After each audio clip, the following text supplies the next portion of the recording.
দেশের মানুষের নিরাপত্তা দিতে অন্তর্বর্তী সরকার ব্যর্থ এবং মব সন্ত্রাসে অনেক ক্ষেত্রে সরকারের একটি অংশ সমর্থন দিচ্ছে বলে অভিযোগ করেছেন বিভিন্ন রাজনৈতিক দলের নেতা, পত্রিকার মালিক, সম্পাদক, ব্যবসায়ী ও সচেতন নাগরিকরা।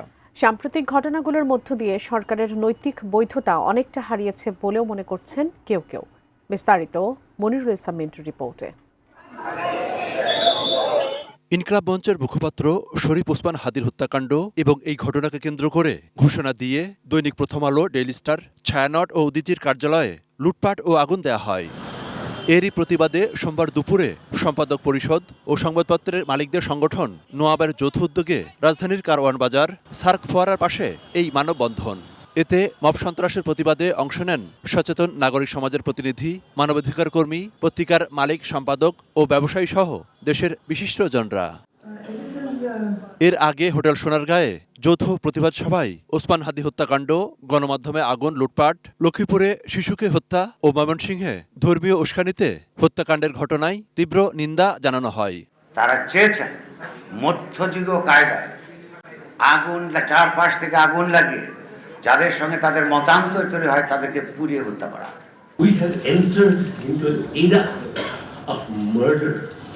মত প্রকাশ তো অনেক দূর হয়ে গেছে, এখন বেঁচে থাকার অধিকারের ব্যাপার এসে জানুয়ারির মাঝামাঝি টাইমে আমরা একটা মহাসম্মেলন করব।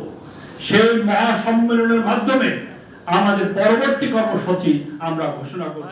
নতুন বাংলাদেশ গড়তে এলো জুলফিকার স্টিল। জুলফিকার স্টিল, ইস্পাত দৃঢ় অঙ্গীকার।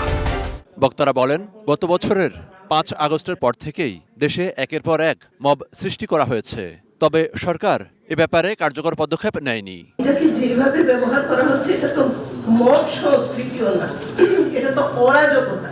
এই ঘটনার ভিতর দিয়ে বর্তমান সরকার তার নৈতিক বৈধতা অনেক ক্ষেত্রেই হ্রাস করে ফেলেছে।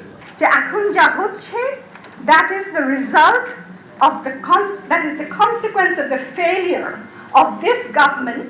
তারা কি আসলে সাইলোর মতো কাজ করছে নাকি কিছুই করছে না, শুধু অন্তর্দ্বন্দ্বে লিপ্ত? আমি জেনে শুনে বলছি। বর্তমান প্রেক্ষাপটে সবাইকে সতর্ক ও ঐক্যবদ্ধ থাকার আহ্বান জানান তারা।